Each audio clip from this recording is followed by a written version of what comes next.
Beautiful morning on this side of the island. Adam's family, where are you guys from? Salt Lake area. Oh, North. right on. I had 4 people from Salt Lake on the last flight. They were fun. Are you guys fun? Absolutely. All right. Are you? Oh, go ahead. We're missing our snow. Yeah, you can have it. Actually, there is some snow here on the top of both Mauna Kea on our left. It's called at 10 o'clock. And Mauna Loa in front of us on our 12 o'clock. They both have snow, and we might see it. It's not very much now. It was pretty heavy, though, not too long ago. And people often ask, okay, well, is there skiing here? There's no chairlift, but sure there's skiing. People drive and hike up some of the cinder cones and famously say they've skied in Hawaii. I'm one of those people, I can say it. Surfing and skiing in the same day, gotta do it. If you live here anyway. But yeah, okay, so you're out for a week or two? A week.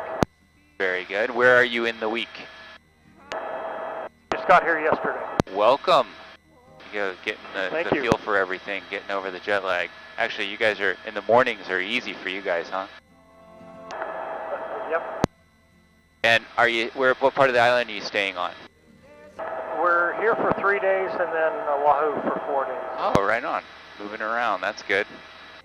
Well, they're pretty different islands. This one's very quiet, that one's very noisy. A lot more to do on Oahu in terms of shopping and eating and, it's just more fast-paced city. Here, you got to find your adventures, but they're out here. There's definitely a lot of fun things to do on the Big Island, but it's really spread out. You can see there's no houses here. If this is Oahu, we'd be seeing skyscrapers.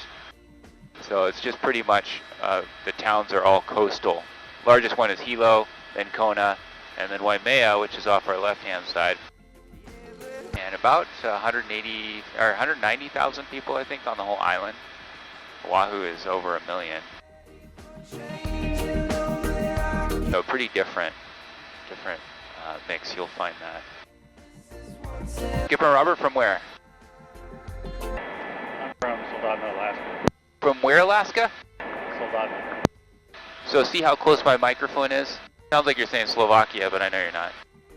Soldotna. So, oh yeah, I've never been there. Where is that even? 70 miles south of Anchorage as the crow flies. Okay. Got it. So that's way up there. Like, where is it from Valdez? Isn't Valdez kind of up that direction? It is. I'm about probably 400 miles west of Valdez. Oh, okay. Okay, got it. And is it coastal? Yes. Got it. Near the coast anyway. On the Kenai River, famous for fishing. Oh, yeah. Yep.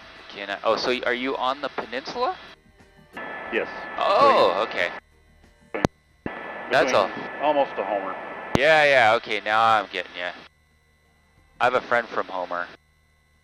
Cool part of the country. So, pretty different than Hawaii though, right? In some ways, we seem to have like a very similar maritime culture. In fact, a lot of people have boats here and there, and they'll go one place seasonally, Alaska in the summer, and come here in the winter and fish. Now the backside of Kodiak Island where they do the rocket launches. Oh, you kind of cut out there at the end. Rocket launches what? The terrain is kind of similar to this. Okay. And is that military? No, I don't think so. Who's launching rockets? Are they pointed at us? The good guys or the bad guys? No, these are cargo, but they're cargo and satellites. Whoa, okay. I didn't realize that's where they do that. I would think the weather would be sort of hard to time. I don't know, but I've seen the rockets out there, so. Yeah, Kenai Peninsula is known for some pretty gnarly weather. Kodiak especially. Yeah. Robert, where are you from? You'll share the mic with Robert. And if you want that microphone, you can just do that. It doesn't do anything. Yeah, you hear me now? Yep. Yeah, this is Skipper. West Texas, between Abilene and San Angelo. Small town called Blackwell. Oh, wow, okay. Now, you guys have the same res number. That doesn't always mean that you're traveling together, but are you traveling together? Yeah, Bob is my cousin. Oh, okay, We're cool. first cousins. No way. Our dads were brothers. Yep. And we decided to go on an adventure. First of its kind? Yep. First time we've done this. Last year we went to Oktoberfest. Right on. That's awesome. Do you guys have kids? I've got a daughter. No kids for you. So my cousin, I want to do a trip like this with my cousin as well, and he's got kids, so it's kind of a little bit tricky to make it happen, but we'll figure it out eventually. Okay, let's dive into this. We have how many volcanoes on the Big Island? Anybody know? 5. That's correct. And of the 5, how many are active? 4 are actually active in various stages of activity. The only thing that's a completely inactive volcano, a dead volcano, is extinct, and we do have one of those. It's off our tail, and it's where we're going to go on the second part of our flight. But right now, we're going to go check out... let's go to the summit first. Why not? That sounds fun. So we'll kind of check out a whole bunch of different scenery here. But the first thing we're going to do is head right up to the summit and then work our way down the rift zone. What's really cool about this tour, when we get the opportunity to do this, which is only when the weather is junk on the other side, we get to come to Hualalai. And this volcano actually has better examples of the things that I would be showing you on the other side of the island in terms of all the structures. The only difference would be lava, right? But that hasn't happened since September. We haven't had any red lava. So in this scenario, this is actually a better volcano tour. Only if there was red lava would it be kind of better to go to the other side. Nice view of Mauna Loa there on the left-hand side. You can see the dark black lava flows. That's the 1859 flow coming down. And that comes from about 11,000 feet. And actually, if you look now up at the summit, you can see a little bit of snow up there on the top. Right-hand side, looking down the mountain, you can see what's called a cinder cone. So straight off the side of our aircraft on the right-hand side, that's a miniature volcano. Miniature volcano because it's capillary versus, in front of us, an artery. So the head of the volcano, the main artery that comes from the core of the earth hauling magma, is going to make the highest point of the volcano and the largest structure. That makes sense. But there are also arterioles off the artery, just like in our body. And the beating heart, by the way, that's part of the circulatory system. That's at the core of the earth, driven by the forces of gravity. That's what creates friction and heat and melts the rock in the first place. Then, next stop in this part of the world is right up the Pacific hotspot out of the arteries, or what are called conduits, to build all of these volcanoes. And this is a perfect example of a shield volcano. A little over 8,000 feet, and we'll be kind of looking at a bunch of different structures here, and eventually right up over the summit, looking into the top of the artery or conduit. From there, the volcano branches off on the arterioles in 2 directions. One goes off our left, visible. The other one right now is in the clouds. We might get a view of it. But those are called rift zones. And the arterial, in the analogy, or the rift zone, is where the highest concentration of craters and surface flows and cinder cones would lie. You can have them out in the middle of nowhere as well, because they're capillary, just like your body, right? Hauling blood out to your arms and legs and the bottom of your feet, the palm of your hands, everywhere. And so we're going to look at these structures, and we'll talk about what's the difference between a crater and a cinder cone. One is a concave and one is a convex. What's that all about? But first, maybe I'll just stop yakking for a second, because things are about to get pretty spectacular, and I'll just kind of let you guys take it all in. This is one of the coolest volcanoes in all of Hawaii.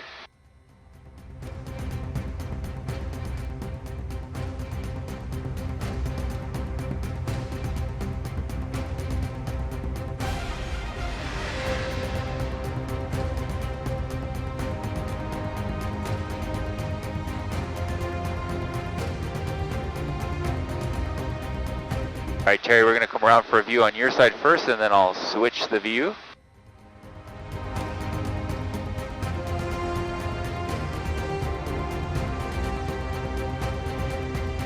really starts to look like a whole nother planet up here.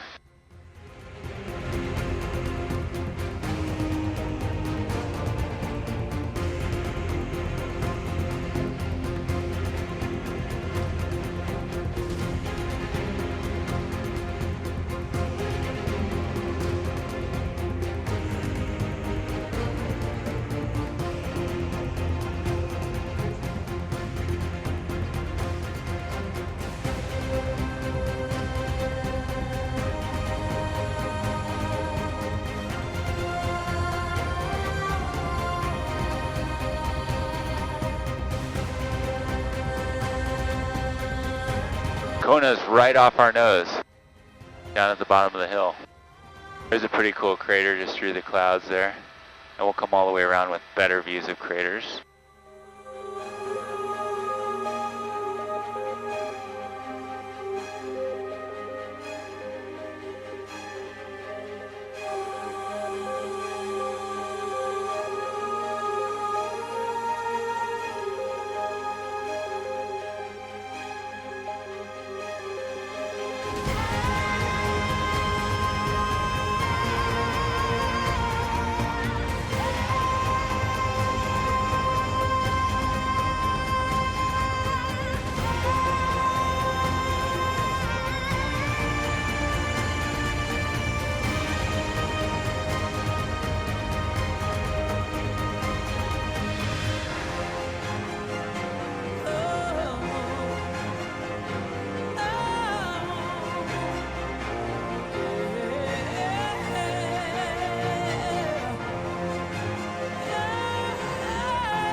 Now this is the summit, this is the top of the artery.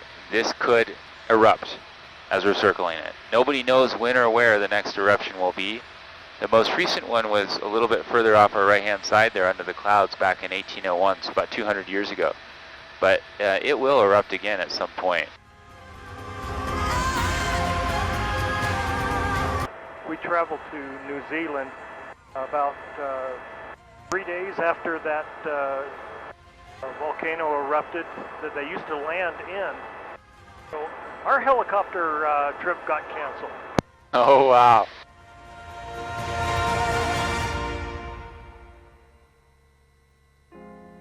Well, we'll get one last pass here and then get out of here before it goes. That would be a safe distance and watch all that lava come down the hill. The last big eruption of Mauna Loa, where we're going to head to eventually, was back in December. Had a big eruption there in December. Sorry, not this last December, the one before. And it was at about 11,000 feet and raining back down into where those clouds are out there in front of us. That was pretty wild. So now we'll start to kind of move down slope just a little bit here. And let's talk real specifically about what's the difference between the crater and the cinder cone. One is concave, one's convex. In very simple terms, you get a crater when lava decides very suddenly underground in a reservoir to go somewhere else. It just collapses straight down. But what about, where does that lava go? Well, and what does it do when it gets there? Oh, there's a nice lava tube just off the right. The lighting's perfect. You can see the skylights. Those are holes down into the tunnel. That tunnel goes right down the hill. It disappears after those 3 holes in a row. I'll try to get another one for the, actually let's just do the same one. Let's just come around because the lighting, never actually noticed that before, but the sun is just putting a perfect beam in there. So the collapse is lava leaving an area. And then once the lava decides to stay in an area, it basically builds pressure and pushes vertical. And as it's pushing vertical, it's building our miniature volcano, our capillary, our cinder cone. So remember the Juggle mold out there in front of us, Pu'uvava, good example of a big one. They actually thought for a while that was the summit of another volcano that got covered by this one. But it turns out it's actually a very, very old part of Mauna Loa. Some other really cool craters here. And let's see, I mean, some of them, you look into them, you can't see the bottom. They're super deep. So we'll come all the way around and then go back and check out that skylight system.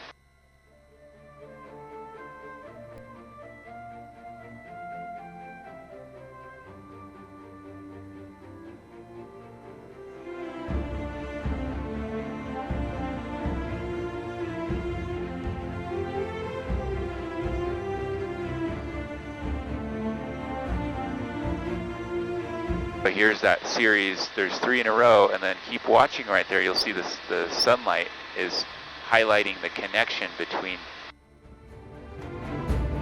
the skylight. So you're looking into the tunnel. If you go to the national park, you can walk through the Thurston lava tube. And it's like probably 5 times that size.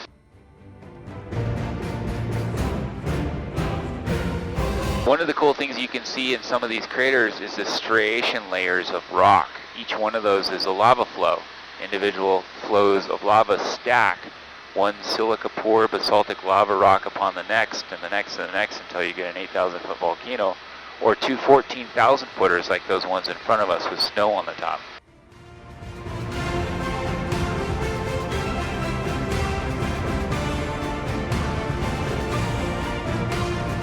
The reddish color in the rock, anybody know what that is? Iron? Iron. You're seeing rusty metal from the core of planet Earth. That's pretty dramatic if you think about it.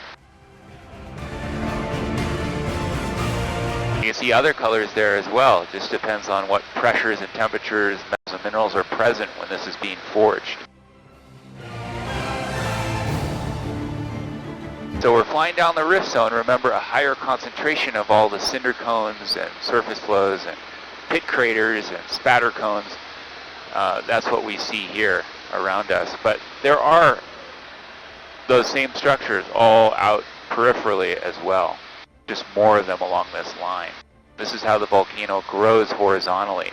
It grows vertically from the seafloor up on the conduits, and then horizontally on the rift zones. And then it fills in everywhere in between with all these little structures we're seeing. Nice layering there on the left, and a little bit of a rainbow in the color spectrum there for different quantities of iron that have oxidized.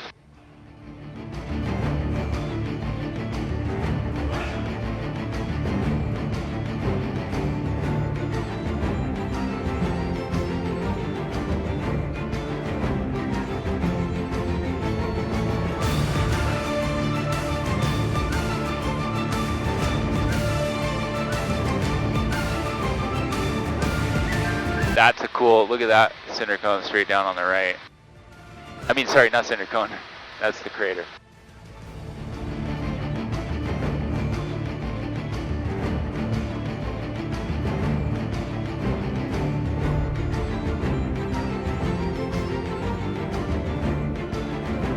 There's a whole bunch of cinder cones ahead of us that look really different because they're much older. Like this is a fairly recent one off our left, kind of a complex that started to grow into a cinder cone and then shut down. These are pretty nice and developed. You can see a crater in the top and the angle of the sides. It's a miniature version of what you see looking off our right-hand side. Just a miniature volcano. Same process, lava coming out of the ground over and over in the same place to form, you know, roughly the same angle, a crater, but it's capillary lava rather than arterial lava. There's Kona right through under the clouds there. And between us and Kona, that cloud belt is a very special microclimate. And it's the reason why our coffee here is so good. This is all coffee country. The famous Kona coffee, this is where it's all grown right in front of us. And it's super good because it gets this marine layer pulled up from the mountains heating up behind us. They create a low pressure and it draws the ocean air up, which has moisture in it, and that will slowly condense and drop mist or sometimes rain right on the mountain here. So it's the perfect amount of moisture, but it's also getting the morning sunlight. The soil is really good, and that's the key. The composition of this volcanic soil makes a really special growing condition for the different types of plants that we grow here, and the flavors are affected. So what's really unique about the Kona coffee is it's sort of both sweet and bold at the same time. Typically you got to mix about 6 to 8, maybe 12 beans to get that kind of flavor rainbow. But because of our weather and our soil and the elevation, all those things come together and you get this full spectrum of flavor that you would have to find. You know, the sweet ones are usually African, Sumatra, and the bold ones are going to be Colombian, South and Central America, Guatemala. You have to mix them, but with this bean here, we get it all in one. And so that's what makes Kona coffee so expensive, sought after. And also you're paying for U.S. labor versus labor that's cheaper in some other places, for better or for worse.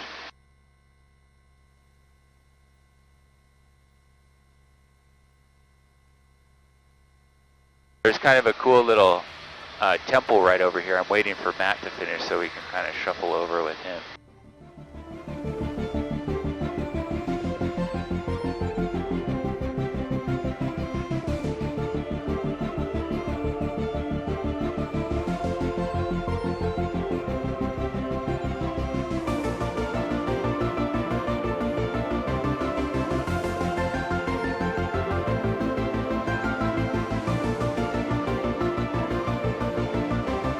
Okay, so Jack, just another helicopter there, kind of under them and slightly behind. There's a temple right out in the middle of the open, and it's a very rare temple because of its location. Typically you'll find them coastal, all of them. But this one's very far from the ocean because King Umi thought that this would be the safest place for his people. And so he moved from the original sort of same idea as a capital in the Waipio Valley, which I plan to show you guys later. And he moved that whole capital and all the people here. Each person picked up a stone and built basically these outer pyramids which surround an inner corridor. And so now it's kind of been so much time, this is the 1600s, that it's really been attacked by weather. And so everything's not kind of as really straight form as it originally was. But it's a cool idea to know that each one of those rocks represents a person from the district. So that's how it kind of worked. And then the center part would have been used for probably different types of worship events. You know, there was a priest hierarchy, and they would have been doing different types of ceremonies here. And then the people lived all around in this area. This sat on the Judd Trail, which is a connection from Kona to Hilo. But Judd Trail was wiped out by a lava flow that we're going to see in a second, which is out there on our right-hand side, in 1859, and the trail was abandoned. It was never finished. They talk about maybe doing that trail again. See this really straight line? That's the Judd Trail, or what's left of it. You can see where it disappears into different lava flows. This is also part of the Parker Ranch. Grass-fed beef is something we do on a massive scale. There it is on the right. Look off the right. Straight down you can see Umi's temple, named after King Umi. And so this didn't last very long because it's very far from food and water, and it's kind of a tricky place to live. And then later it was used as a hideout for a couple different kings who, when you're born as a king, you got a target on your back because everybody wants to be a king. And if they take you out as a baby, they might be next in line. So this was a hideout for King Umi's son later. And then after that, this comes full circle now with the cattle ranching. It was used as a corral. Not really the best thing to do with a sacred Hawaiian treasure like this, but you know, humans have gotten more evolved, I think. Not too sure about that. So we'll come around and then intersect the 1859 lava flow and go check out some more lava tubes and things of that nature.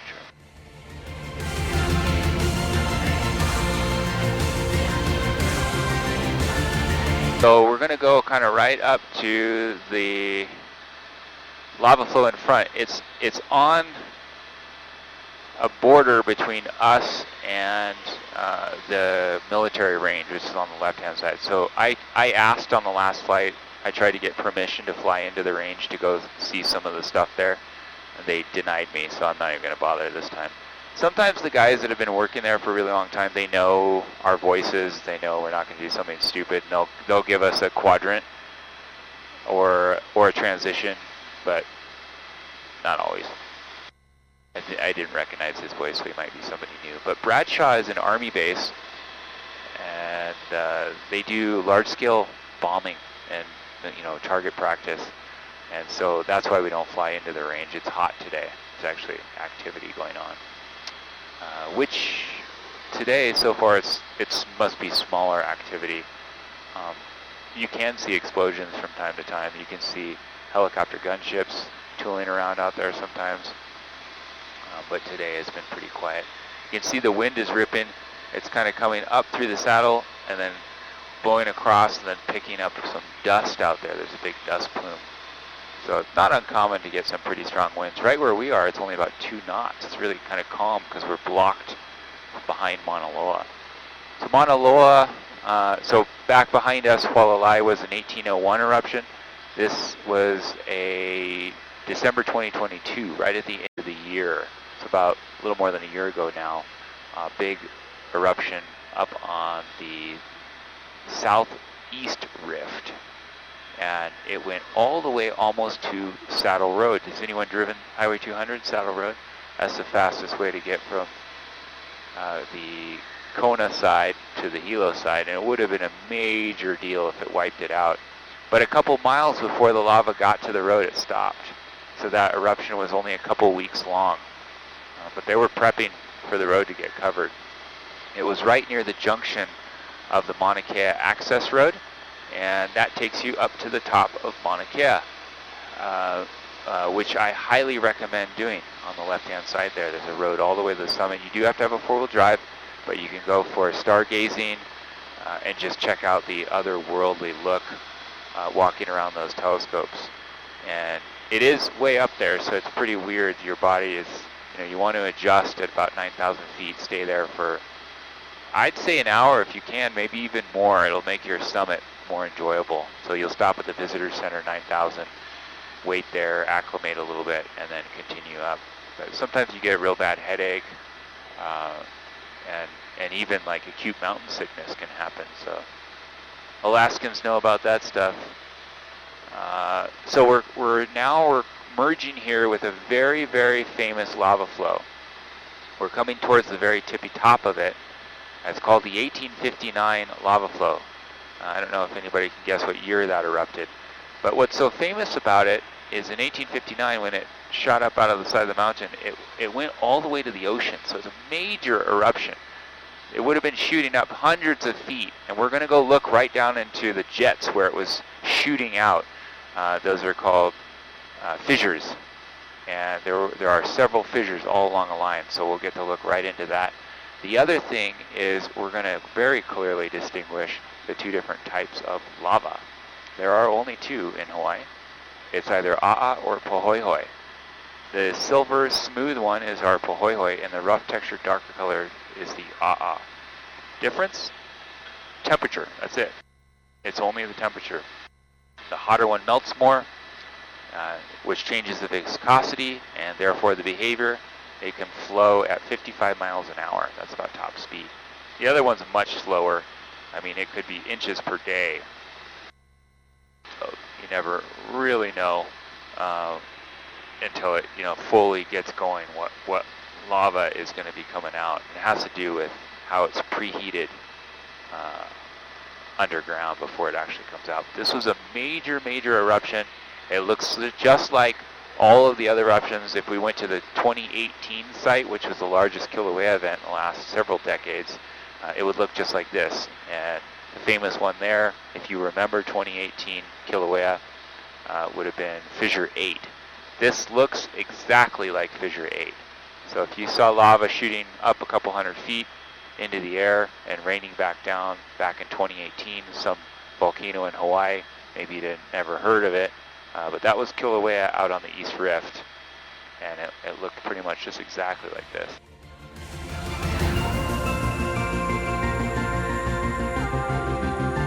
But just imagine this could all erupt at any second.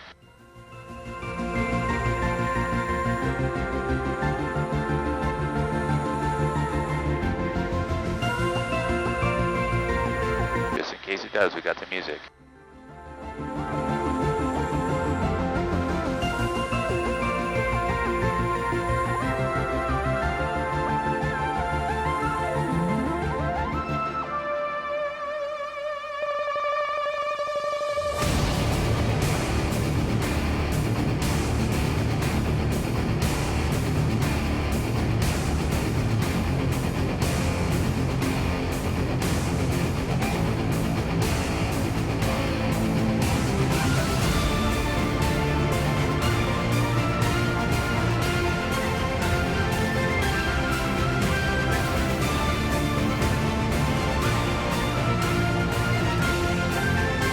very top of it's here on the left, and let's switch the view.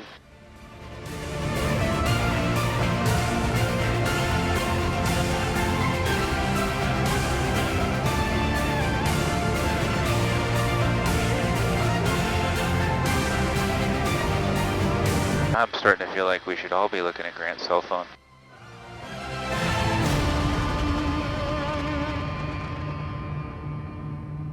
You watching the game back there? This is exciting stuff. Look at that. Look at that red. I mean, that is some serious oxidized iron. Pretty awesome.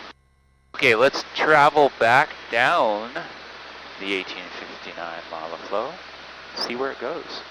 Maybe it leads to the whales. Nice view on the right side now. We kind of switched the view. You can see the telescopes up on the top of Mauna Kea. 13,803 feet up to the very tippy top.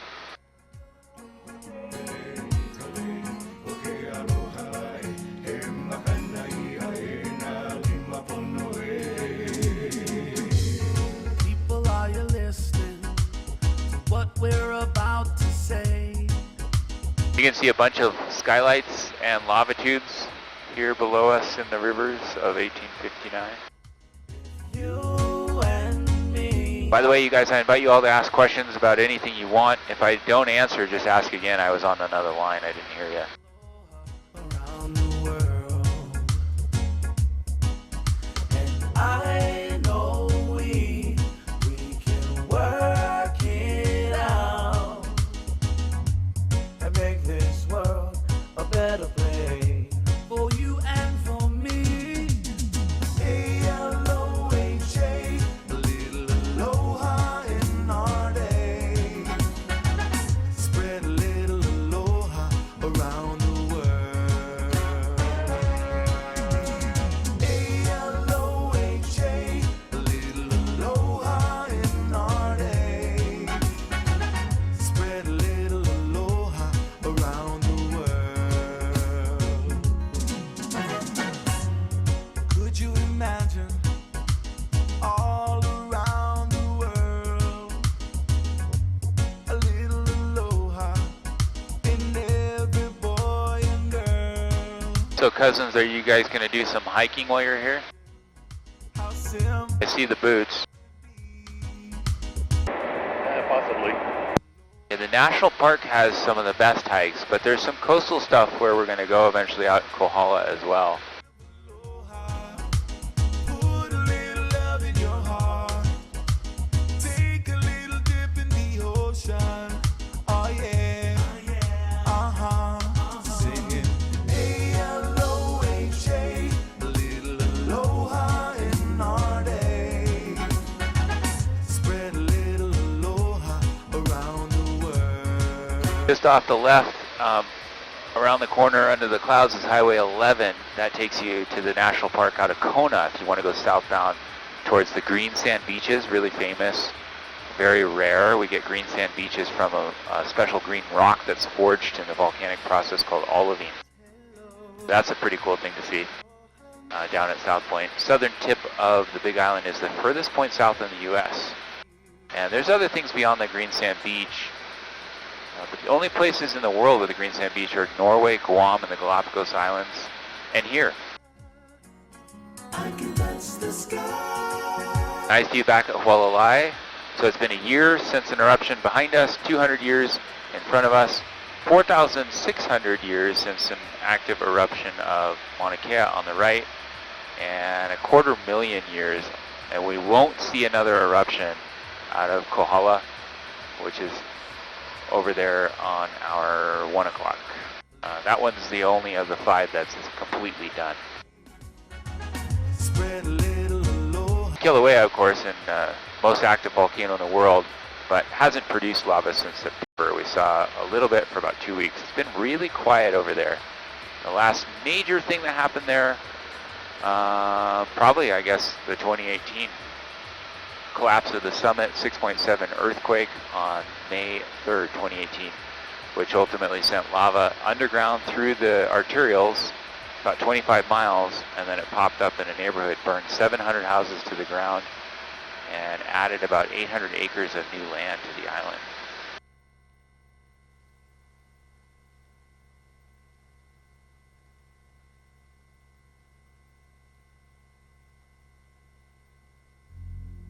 We're going to head down towards the shoreline now. Still following 1859s. You can kind of see how long it is here. And we'll go look for some marine life.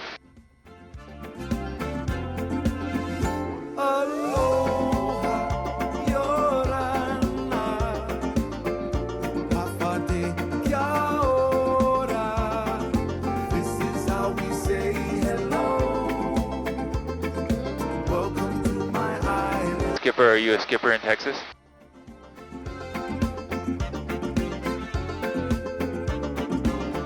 I've got a small boat, just a ski boat. Oh, cool. Where you live, is that coastal? Oh no. No, you got to drive far. So you're on lakes? Yes, sir. Small Gotcha. lakes. Are you a water skier?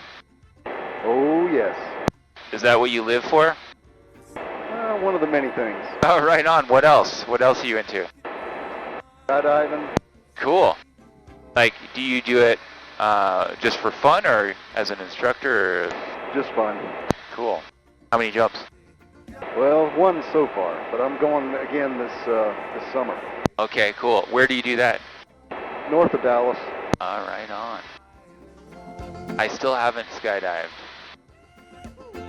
There's kind of the operations out here are no comment. Skydive operations in general freak me out. I don't know, I know enough about aviation that I'm kind of like, maybe the airplane will get me up there, and then maybe my parachute will open.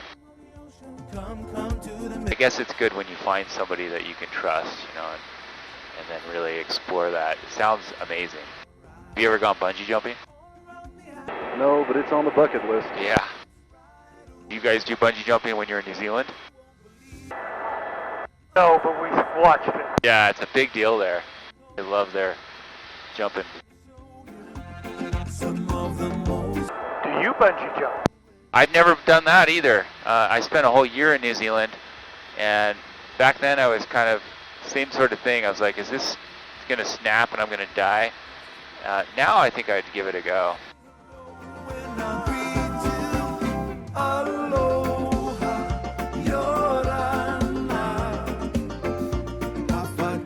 Terry, you're in Salt Lake as well, right? Yeah. What are you up to in life? Sheriff's deputy at a jail. You work at the jail? Yeah. Well, I missed what you do. I'm a sheriff's deputy. Sheriff's deputy, gotcha. That's probably pretty intense sometimes. Yes. How long you been doing that? Over 2 years now. Okay, so it's kind of new. Do you like it? You enjoy it? Yeah. Tackling naked inmates. Yes. Did you say tackling naked guys? Yeah. Oh, geez. Because they were fighting each other? Fighting each other, high on drugs, high on alcohol, all of the above. Well, I hope they pay you really well. That's insane. Yeah, it could be better, right? Always. How did you get into that? Always wanted to be a cop. Yeah, okay. And is that sort of, like, will you always work in a prison, or are you looking to do other types of law enforcement at some point? I'm content in the jail. Yeah. And it's probably like a pretty good pension and all that later on. Yeah. Yeah, right on. Ah, cool. Susan, how about you? Are you working? I'm retired. Oh, from what? Payroll. Payroll, I gotcha. And so what do you do for fun? What are your hobbies? Follow my husband all over the world. So you're travelers. You like to travel a whole bunch.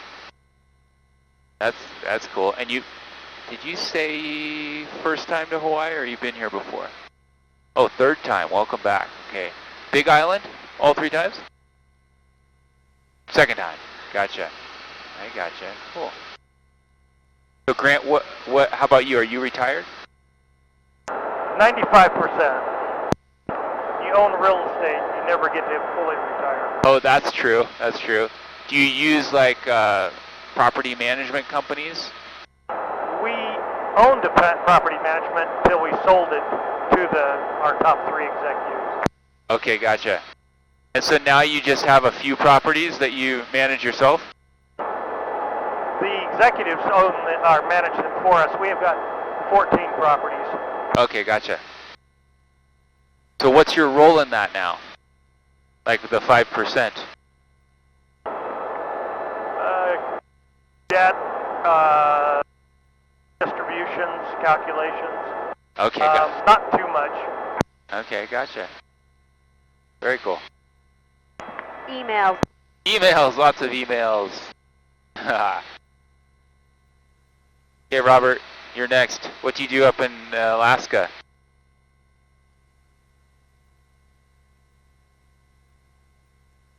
I'm retired as well. From? I used to take care of the telephone equipment in Soldotna. Oh, so this is not your first helicopter flight. I bet that's how you got around a lot. Now this is my third. Oh, really? Okay, where else have you flown? I flew to a cell site on the top of Cooper Mountain, not too far from Soldotna, east of Soldotna. Okay. And then I took another helicopter from Homer over to Halibut Cove during bad weather one day. I gotcha. Are you really into fishing? Yes, I like to go fishing on the river and saltwater. Do you fly fish when you're on the river? Actually, I don't fly fish. I have a really good friend who works for NOAA, and he's based in Juneau, but he has some property out in the, like from Juneau across the sound there in the Lisiansky Inlet near Pelican. Have you ever heard of Pelican? I have. So we built a cabin out there, and pretty much every vacation he's headed out there. I've been there probably 3 or 4 times, but definitely ready to go back. It's about time. Beautiful part of the country. And the fishing is just so epic there. It's insane. I mean, mostly we were just jigging for rockfish and halibut, cod, but I still haven't caught an Alaska salmon. I'm always there at like the wrong time. They're not running. June, July, and August. That's the time to be there. Yeah. I mean, I was there in May and June, but it was kind of a late season or something. There's a couple whales right off our nose. We got a lot of altitude to lose here, but we'll put them on the kind of right side. They'll probably be gone by the time we get a little lower. Just remember to yawn to clear your ears as we descend.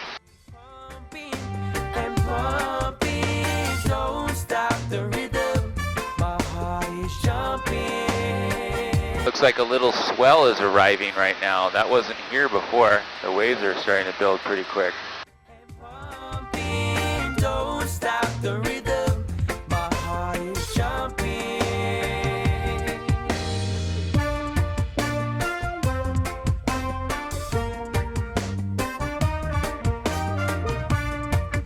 So I was here flying all winter and then went to Alaska, and I took float planes around, and I was seeing whales in the summer there, and I was wondering, I wonder if that's the same. Yeah, that's Frederico. I remember you. So you might be seeing some of these same whales a little bit later in the year, Robert. They do migrate back. There's 2 just off the right, straight down. Really good view.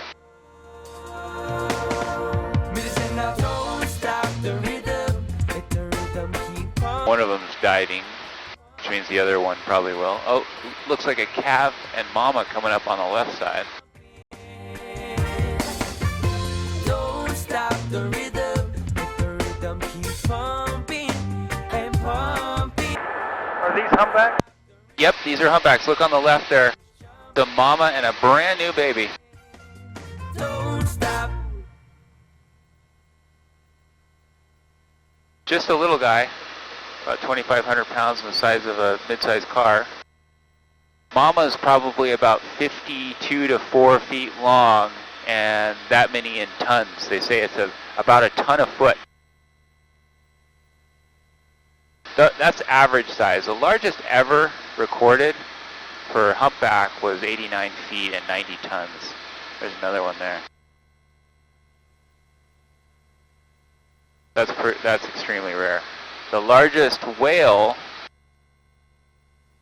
is the blue whale, and the largest ever recorded blue whale was 117 feet long and as many tons.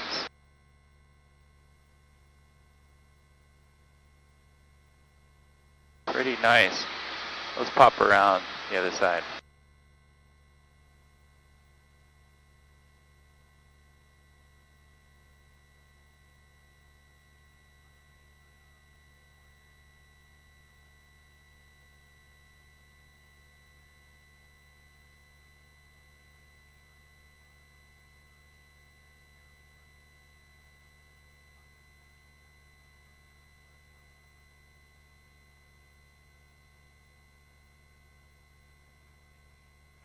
Are they normally this close to land?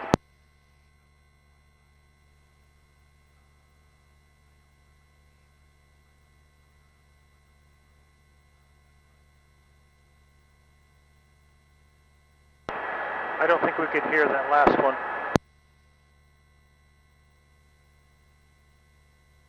I was talking about fish on the other line. A guest wanted to know where can you get fresh catch, and so I spewed my knowledge. Sometimes you'll see my lips moving and you won't hear me, but nothing's wrong with your audio. Are they still there on the right? Susan was asking, are they usually this close to land? Yeah, here, yeah. Because they come here to calve, and there are sharks around looking for an easy treat. Baby whale is delicious. And so they like the shallower water because they can see predators. There's all kinds of sharks. I've seen great whites hunting baby whales here.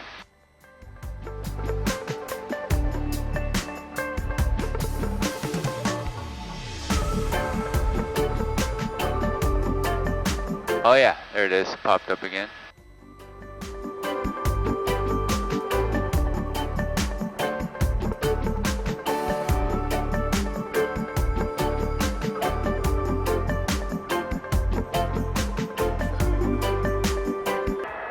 Years ago, we were in Antarctica in February. Say it again, Grant. I was on the other line making a radio call. Say it again. Said a couple of years ago, we were in Antarctica. The amount of humpbacks that we saw was absolutely phenomenal. Wow, that's cool. I was just down in the southern part of Argentina, so pretty close. But it's summer there, so wrong season for the whales. But yeah, I hear that they can be pretty amazing. A little bit of glare on the water, but there's two whales right there. So were you in Patagonia? I was, Patagonia, yeah. You been there? Yeah, we spent a week in Patagonia before we took the cruise down to Antarctica. Right on. Yeah, we saw a lot of boats leave from... Oh, there's some dolphins right here playing with the whales. Look at that. Little interspecies mingling. I love that. That's awesome. They're playing with a baby whale. Come around the right. This is not to be missed.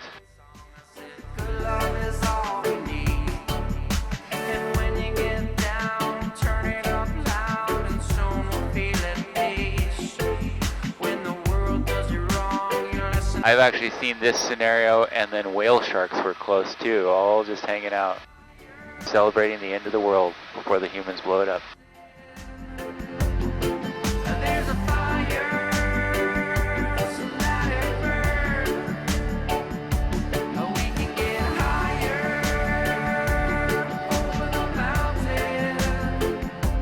That's awesome.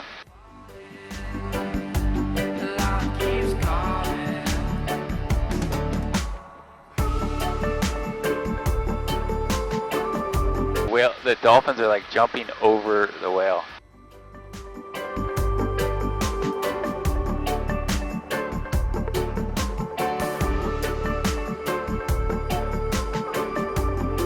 Kind of flew right over it. There's another one under us.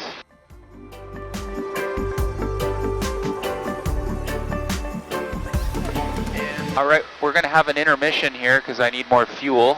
We're gonna land, grab fuel. There's another one out there on the left. And then we'll be headed out to the Kohala for the second half of our flight. Waterfalls, which are flowing pretty nice.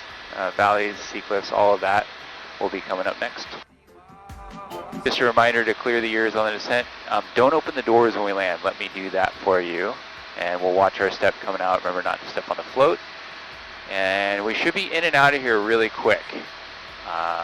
So just, we do have to get out of the helicopter and walk up while they refuel us because we need to be far away from that process. But we'll try to be in and out as quick as we can. There'll be a brand new sun. The song's not over, it's just begun. There's a fire on the horizon. There's a fire, so let it burn. We can get higher over the mountain. We've fallen, life keeps calling.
O kapamaya kama hali hali mai nalai ke ka he alau nau nau kalipo ana oea kanikono ahna oea kanikono o kapamaya kama hali hali mai nalai ke ala now, now, Kalipo, na oea kanipo, no, na oea kanipo, no.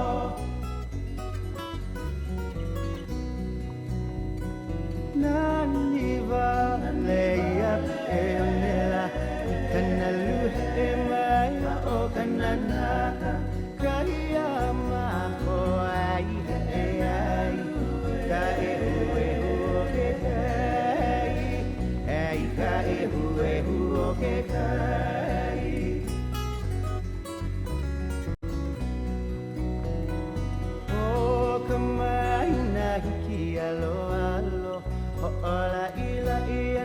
All right, my friends, welcome. All right, everybody's buckled in. We'll get the final thumbs up here from the outside, and then we'll be ready to rock.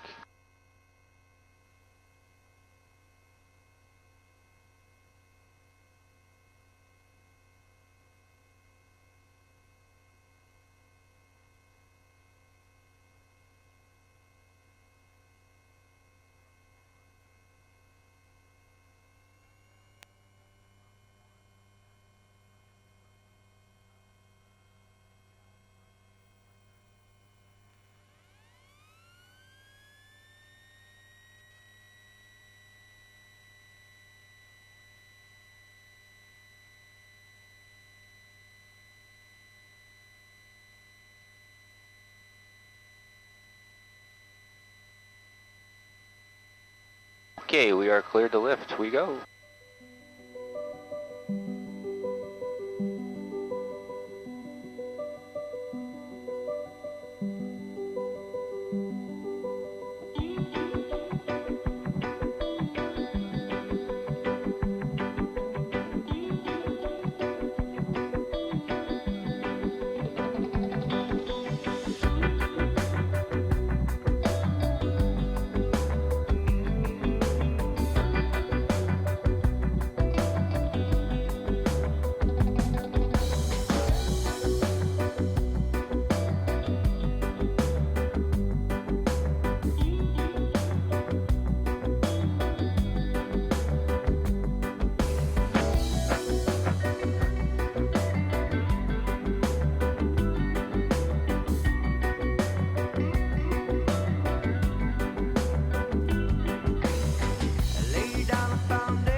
Views of the Hilton and Marriott off the left.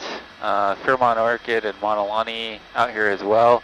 On the right, that's the Waikoloa Village. And in front of us, Mauna Kea Hapuna Resorts, Kaihae Harbor.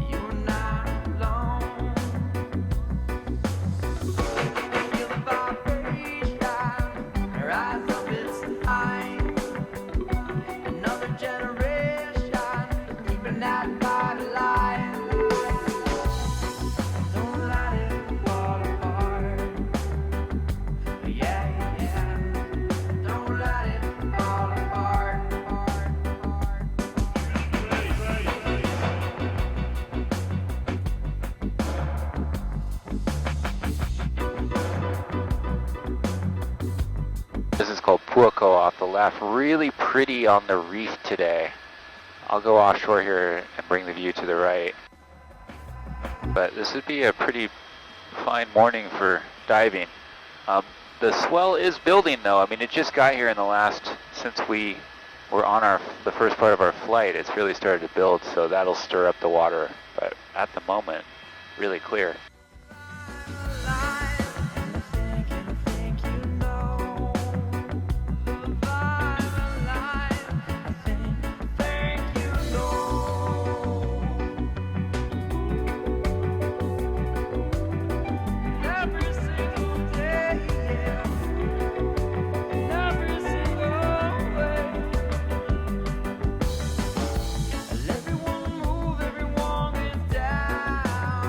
Whale just jumped out there on the left.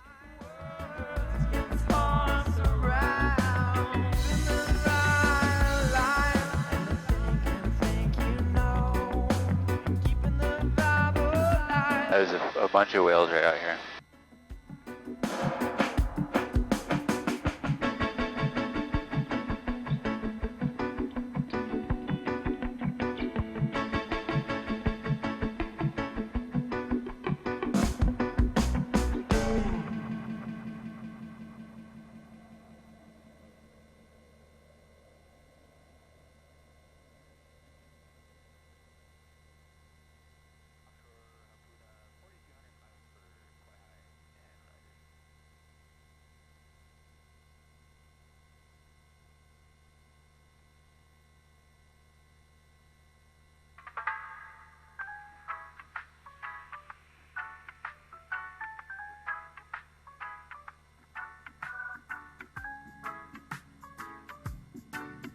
This is where, like, when the swell arrives really quick like this, it results in broken backs down on these beaches because people aren't ready for it, and it's the same ocean that they've seen, you know, for the last 3 or 4 days of their vacation, suddenly very different. And I think that beach down there is the #1 for broken backs in the state of Hawaii. There's a beach like that over on Maui as well called McKenna Beach. Same thing, you know, people go there, people that even live there, you know, they see it all year long, and then some out of season south swell comes through and they just get hammered.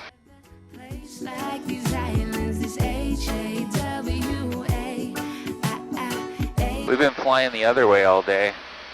This just doesn't look too terrible.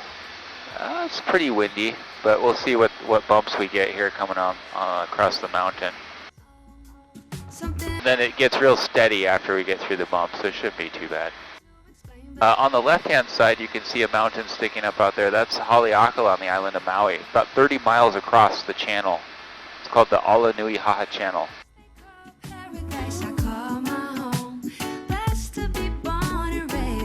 We're over Kaihae Harbor. Whale down there on the left. Actually, a couple of them.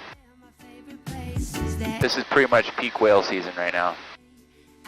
That's the town of Waimea on the right. If you are after good food, I'd say the highest concentration of our good restaurants are up there. local Hawaiian, burger joints, Japanese, brew pub, like a huge variety, and they're all really good.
So this is called Keawevai Gulch underneath us, and it's a very miniature version of what we're going to see on the other side, caused by the very same thing. So step away from what we learned in the first part of our flight, which is young volcanic activity and structures. This is now the end of the story. This is what happens long after the lava's gone and won't flow again. We get erosion starting to change the shape of everything. We still have our cinder cones, and there's some pretty big ones here ahead of us on the ridgeline. But the thing that we're going to pick up now that we haven't seen is we're going to cross from the leeward side to the windward side. And it's a whole nother world. You can already kind of see it. Instead of what we see over here, it's kind of a good way to think about this, 4 and 4. So this side, it's a gentle slope down from the mountain right to the water's edge. Right, that's our first thing. It's this gentle slope to the water's edge. At the water's edge, white sand beaches. And the inland area is, other than our Keawevai Gulch, that one behind us, it's flat.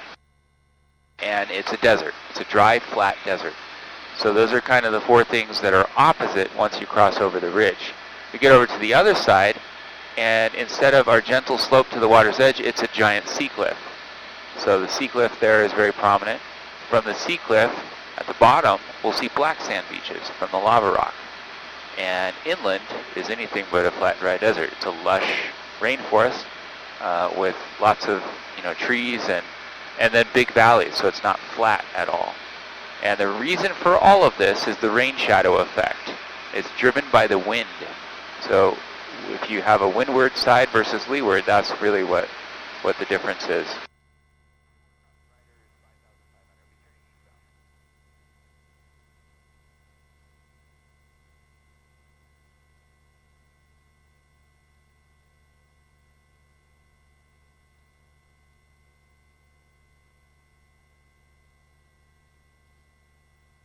Now we'll probably feel a couple little bumps here, but I'll try to keep it kind of smooth as much as I can.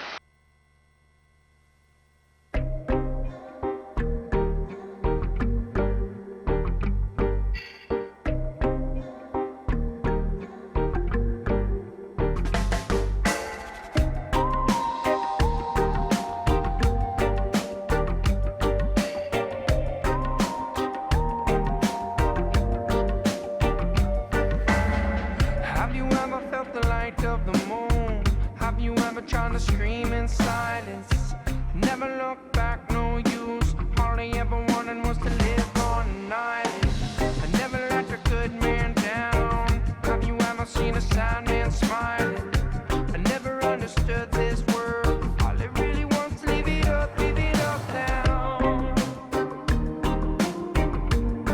Leave it up now.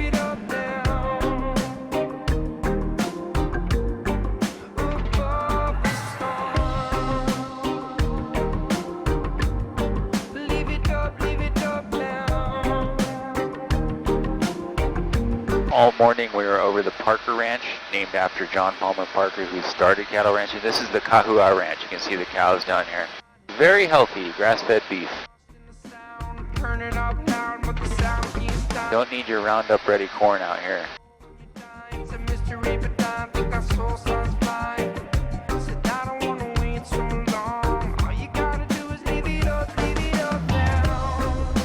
You guys kind of keep me posted on how you're doing with the bumps.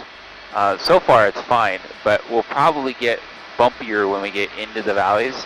I'll try to stay high as much as possible, but I really want to try to get you guys a view here of the East Branch of Hanakananui. I can see the waterfalls from here, and we haven't been able to see this all day, so let's just see how bad it is back here. I don't want you to lose your teeth, but just know that there's nothing that we're going to encounter today that is beyond the ability of the aircraft or your captain. This is kind of an everyday thing in Maui, and it just gets weird over here when it starts blowing 35 knots because we're not used to it.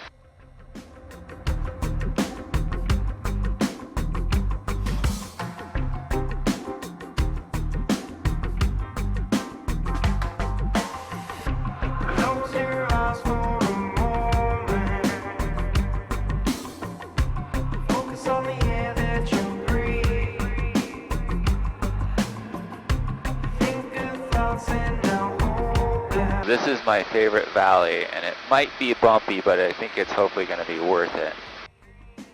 I'm going to get a view on the left first. Terry, your side, and then we'll come around. But look into the back here, you can see some beautiful waterfalls. These hardly ever flow right here.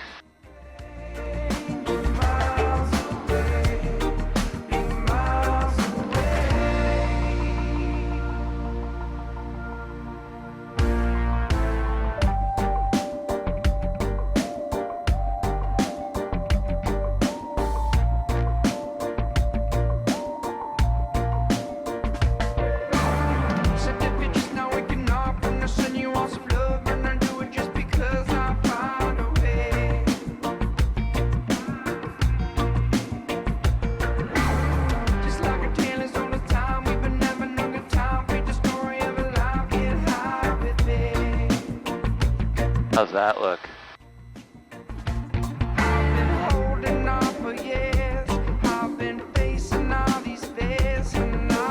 Oh man, it's going off right now. Waterfalls all the way around. So when you put your head to rest, man, always you on a best for this life we have been blessed. I got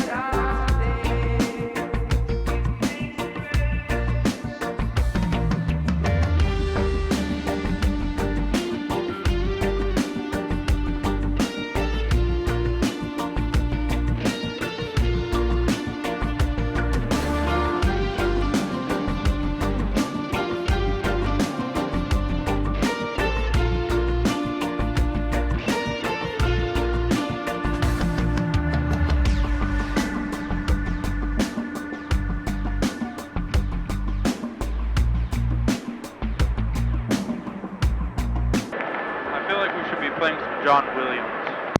Oh yeah? I don't have that on my mix. I'd play it if I did.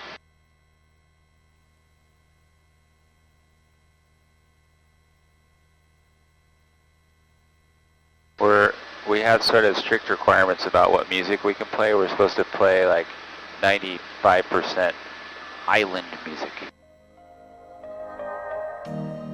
Here's some island music for you. I think John Williams does the backup vocals on this.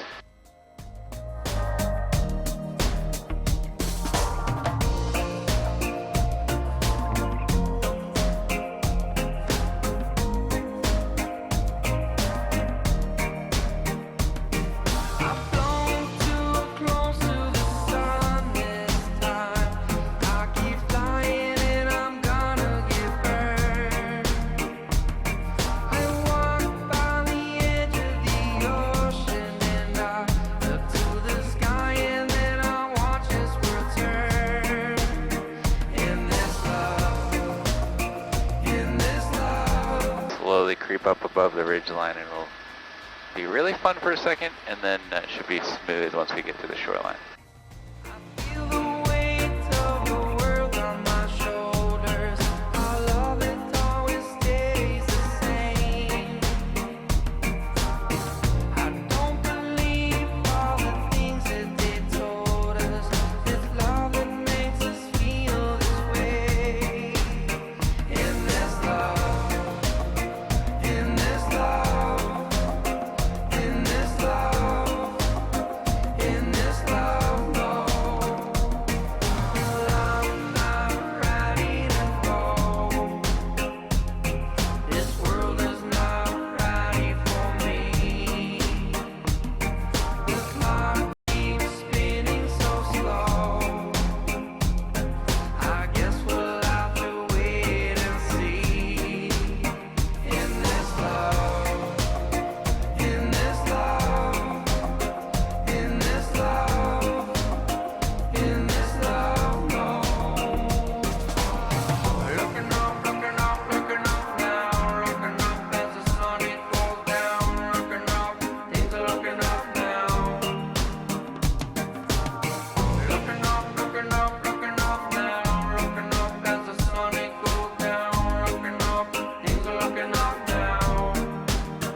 In this love, in this love, in this love, in this love, no.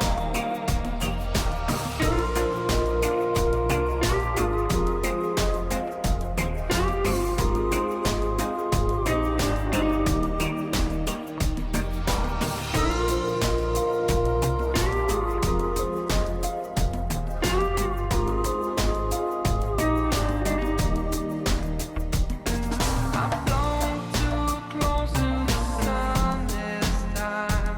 I keep flying and I'm gonna get burned. I walk on the edge of the ocean and I look to the sky and then I watch us return. In this love, in this love, in this love, in this love, no. In this love, in this love, in this love, in this love, no.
As long as I can remember Pretty famous view right there. That's an Apple screensaver. long ago,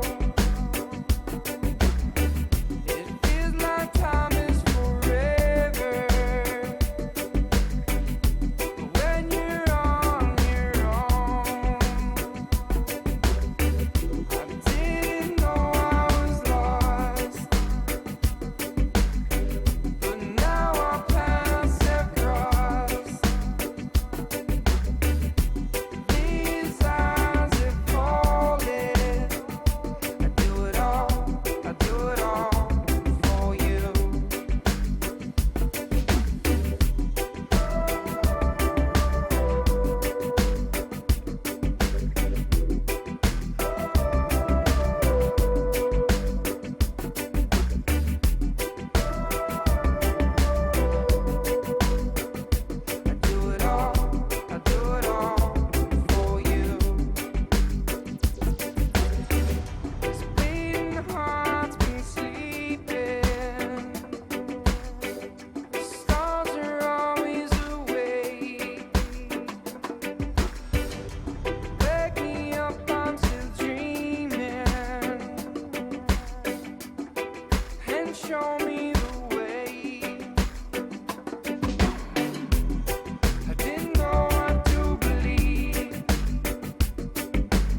Tallest waterfall in the world, Kauahilau.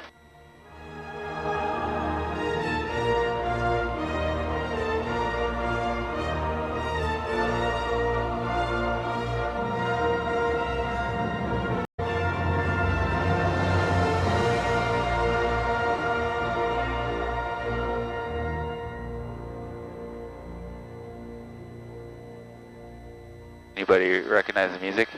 I was going to say, somebody found John Williams. Dinosaurs! Jurassic Park.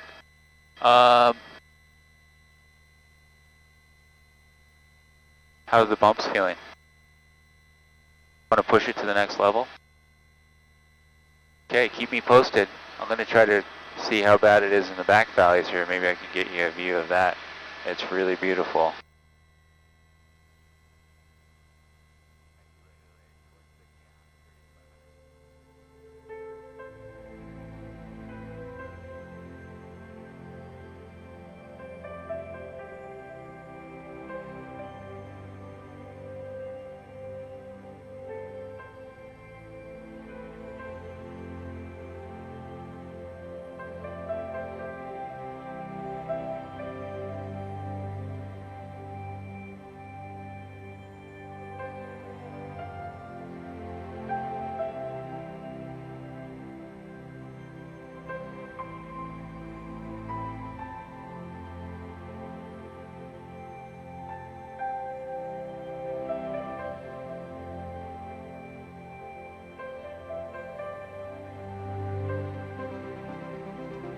Normally we would fly right through that gap right there, but we're going to cheat it a little bit here.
Wow.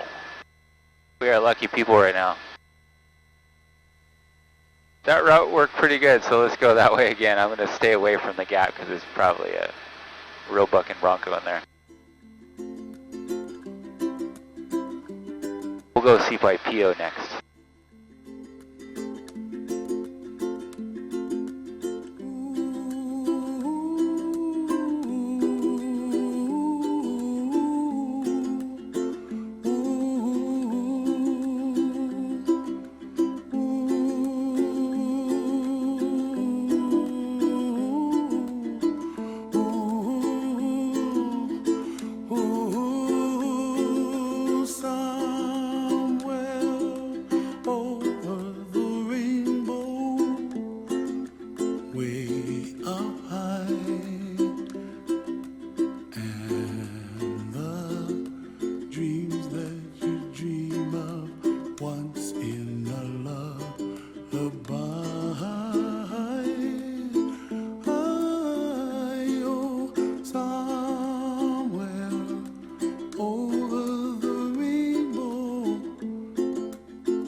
where you find me, oh, somewhere over the rainbow, bluebirds fly,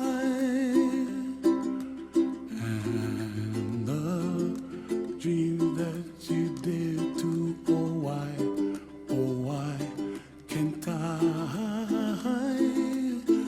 oh, someday I wish upon a star, wake up where the clouds are far behind me, where trouble melts like a lemon drops, high above the chimney top, that's where you find me, oh, somewhere over the rainbow, way up high, and the dreams that you dare to, why, oh, why can't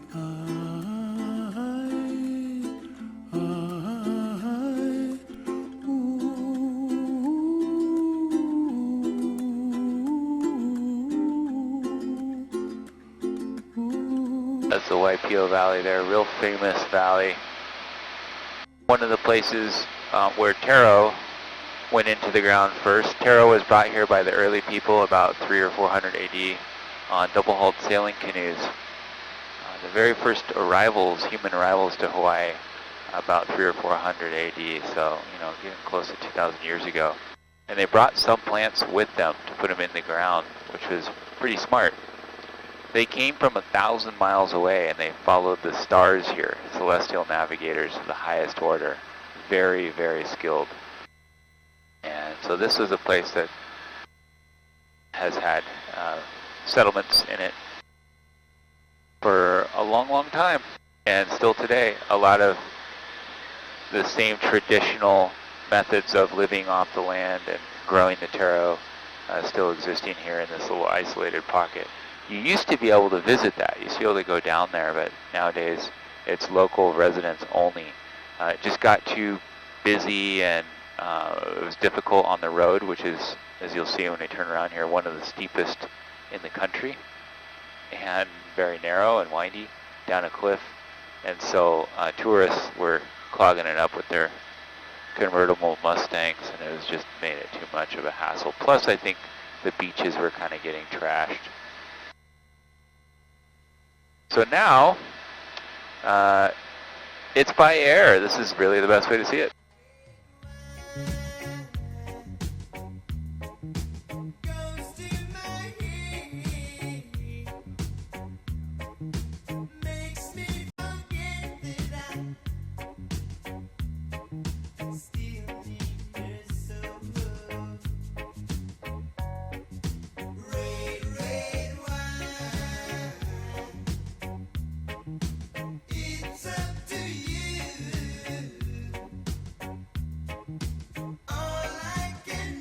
Out in front of us, down along Highway 19, that's the old sugarcane route. It used to be a railroad, then they started hauling by truck. We don't hardly grow any sugarcane now in the islands. And it doesn't leave as the white sugary powdered sweetener, as you might remember, CNH, pure cane sugar from Hawaii. Remember those commercials? So this is what grew America's sugar right here. We basically, between Maui, Lanai, and Big Island, we pretty much grew it all. But over time, it became less profitable because of the shipping costs. So sugar left the islands, and we started doing some other crops like blue gum robusta, that's a eucalyptus tree for high-grade paper, papaya, avocados, coffee, citrus. Some of those go way back. Not quite as far as sugar. Sugar was actually here with the Tahitians about 800 AD. They brought it. This was before first contact. They were growing sugar. And it's an amazing plant. Now it leaves the island in bottles of rum and other kinds of alcohol. We distill it. And if you are a rum drinker, try it. If you want to go and do a tour of the farm, the Kuleana Rum Farm does a tour Otherwise, you can just skip the tour, skip the distillery unless you're interested in that kind of thing, and go straight to the tasting, which is actually right across the street from where we will land in the Queen's Shops. It's called Cooliana Rum Shack. Awesome. It's even better than Captain Morgan's. Totally different. That's a molasses product. This is like a first grade, 100% agricole press. So it's not even going to taste like any rum you've ever had. It tastes like sugar cane. It's kind of amazing.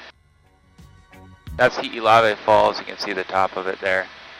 And we're kind of coming up into the north face now of Mauna Kea, and you can see snow on the top of Mauna Kea. The speckled white around the telescopes and some larger drifts, that's all snow that fell months ago that's just been hanging on.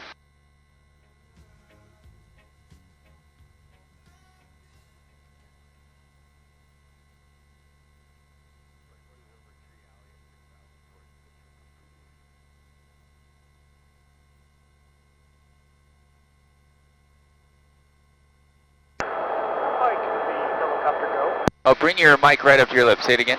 How high can the helicopter go? 23,000 feet. That's what's called the service ceiling.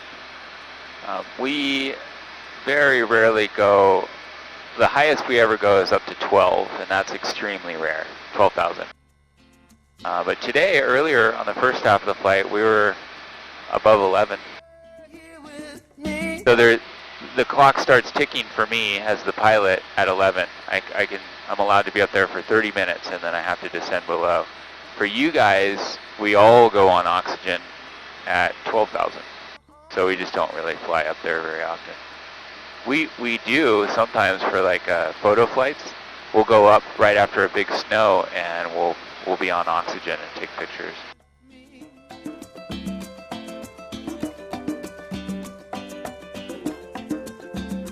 On the beach in Hawaii. That's the town of Waimea on our right side. Left side is Honoka'a.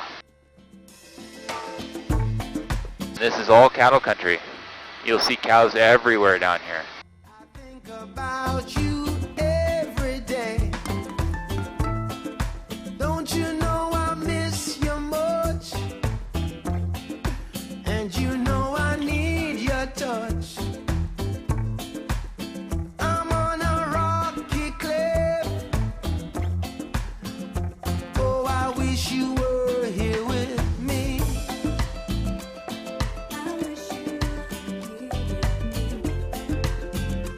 On the beach in Hawaii.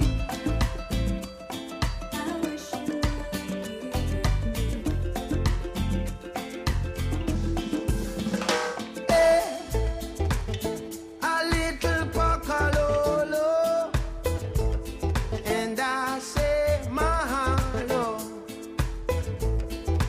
Ujjayi breathing together, real feeling. Yogi gonna let you know that I wish you were here with me.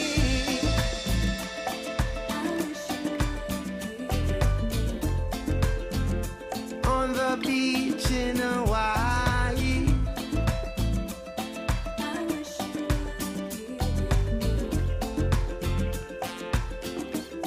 In Hawaii.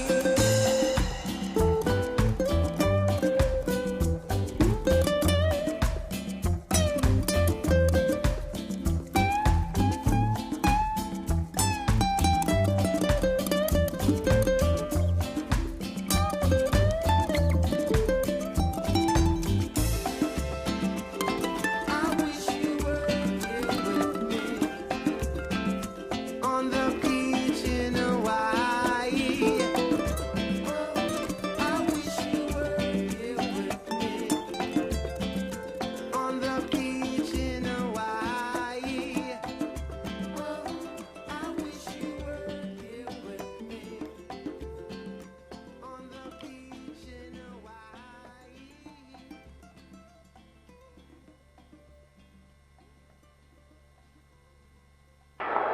What's our average horizontal speed? We're 100 knots, which is 115 miles an hour. And today I'm flying slower just because of the bumps. But you know, our normal cruise on a little bit less wind day would be like 125 miles an hour, 130 miles an hour. And you know, you put a tailwind into that, you can be going 160 miles an hour over the ground pretty easy.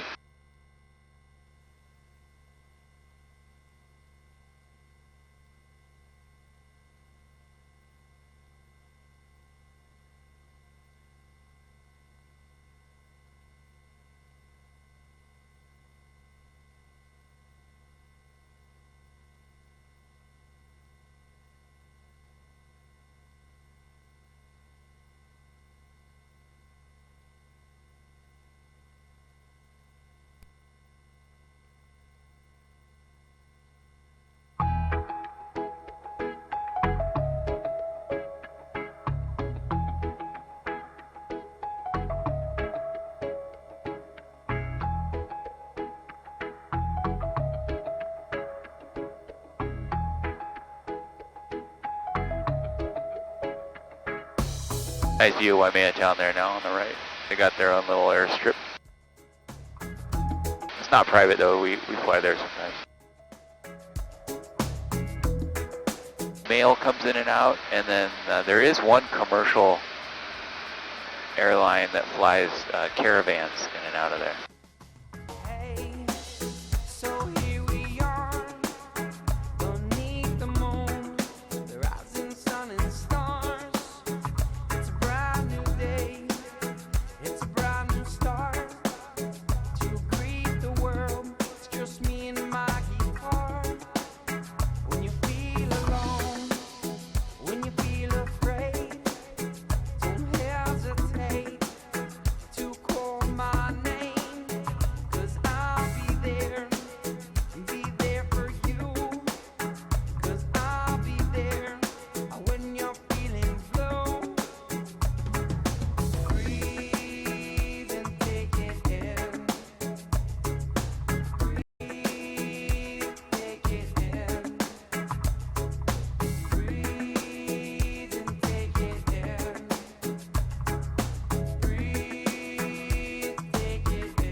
Another big solar farm up here.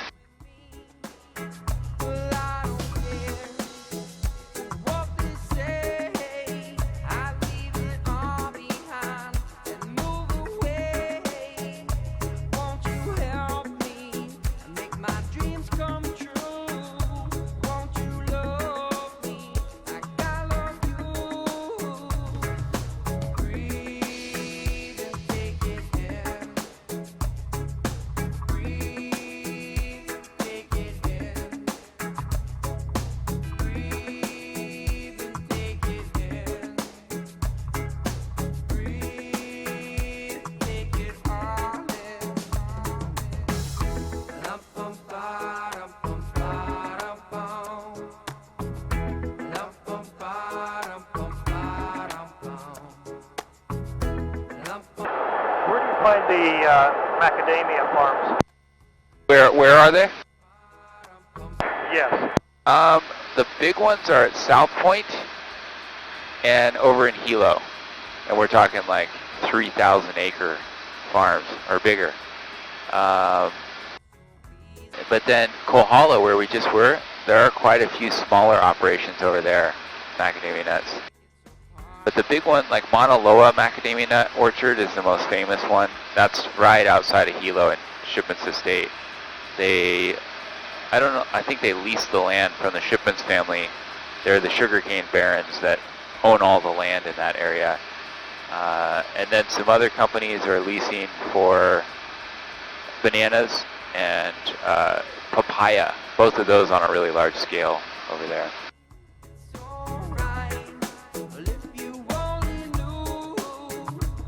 And there's coffee There are coffee farms all over the place.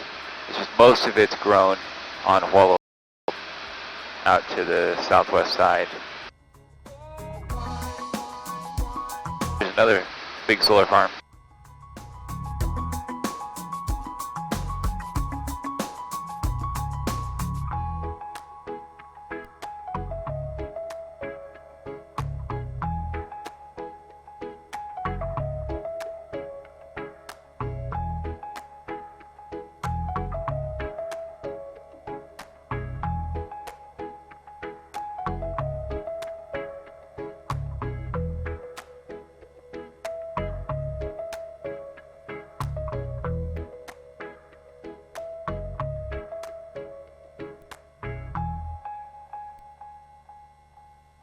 Buckalo Village there on the right, little golf course up there as well. Kind of a mostly like Airbnb. There's only one place where you can actually get a hotel, and it's right at the golf course.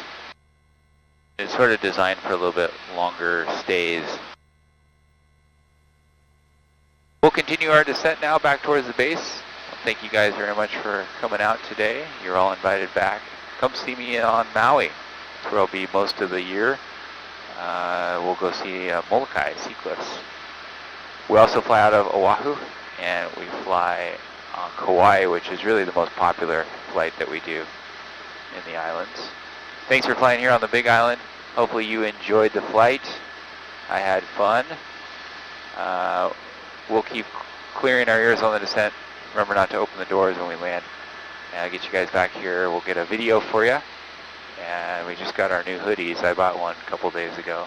Pretty nice apparel and all of that stuff too if you're interested.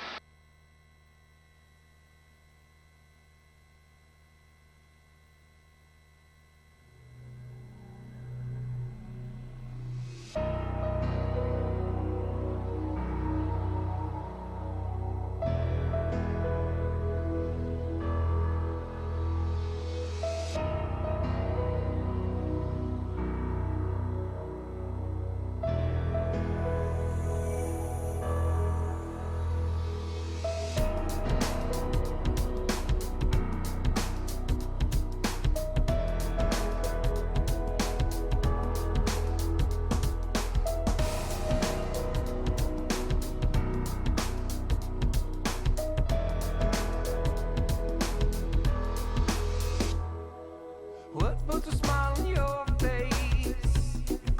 Tell me the truth. What really makes you happy? And what makes you move? Never giving up when life gets too hard. Right around the corner is a brand new start. It feels like we're riding on a roller coaster. We're getting so far, we're not getting closer. Life is all about the up and down. Take your medicine, stop fooling around. Never take yourself too seriously. Laugh with the world and live and be free. Why do more people trying to take life slow? Why is every day so impossible? When I speak my mind, I tell no lies. Once upon a time, I laughed so hard I cried. Doesn't really matter at the end of the day. As long as you have life and you feel happy. Don't hold you down, will I make you strong? Like, come on everybody, won't you sing this song? Smiles on faces. We put smiles on faces. Smiles on faces. We put smiles on faces. Well, it's a long road and it's taking me home. Been a long day, still got a ways to go. I don't feel like we're getting older.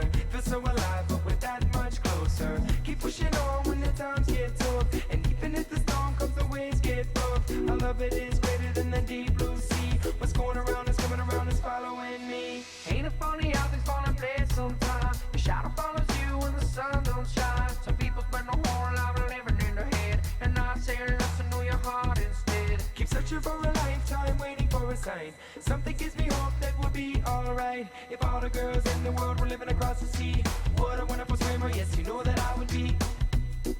In a world gone crazy, your smile has saved me.